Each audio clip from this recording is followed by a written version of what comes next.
శ్రీ మహాగణాధిపతయే నమః. శ్రీ గురుభ్యో నమః. ఒక్కొక్కసారి మనం చేసే చిన్న పనికే గొప్ప ఫలితం దక్కుతుంది. ఒక్కోసారి ఎంత కష్టపడినా కూడా ఫలితం దక్కదు. ఇలాగే ఒక చిన్న పని చేసి భవిష్యత్తులో ఇంద్రుడు కాబోతున్నాడు బలిచక్రవర్తి. ఏ పని చేయడం వల్ల ఇంద్ర పదవి దక్కుతోంది అని ఒక పురాణ గాథ ద్వారా తెలుసుకుందాము. పూర్వకాలంలో కాశీనగరంలో ఒక వ్యక్తి ఉండేవాడు. అతను స్త్రీలోలుడు. ఒక శివరాత్రి రోజు గంధాన్ని అరగతీసి సువాసన భరితమైన పరిమళ ద్రవ్యాలన్నీ కలిపి మంచి సువాసన కలిగిన పూలను తీసుకొని తన ప్రియురాలి దగ్గరకు వెళ్తూ ఉన్నాడు.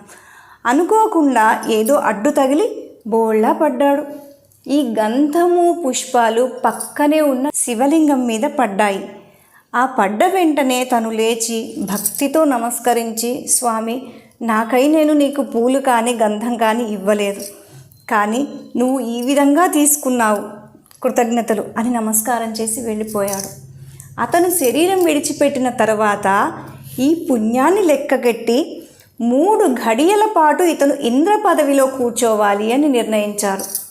అప్పటి ఇంద్రుడి దగ్గరికి వెళ్ళి ఇంద్రుడికి నచ్చజెప్పి ఇతను 3 ఘడియల పాటు ఇంద్ర పదవిలో కూర్చుంటాడు, అంతవరకు నువ్వు ఏదన్నా పని ఉంటే చూసుకో అని పంపించేసి ఇతనిని తాత్కాలికంగా 3 ఘడియల పాటు ఆ పుణ్యాన్ని అడ్డుపెట్టి ఇంద్ర పదవిలో కూర్చోపెట్టారు.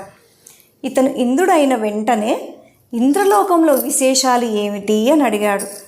అప్పుడు వాళ్ళు ఏం చెప్పారు, ఇతను ఏమి చేశాడు, దానివల్ల ఎలా ఇంద్ర పదవి దక్కింది అన్న విశేషాలను మరుసటి భాగంలో తెలుసుకుందాం.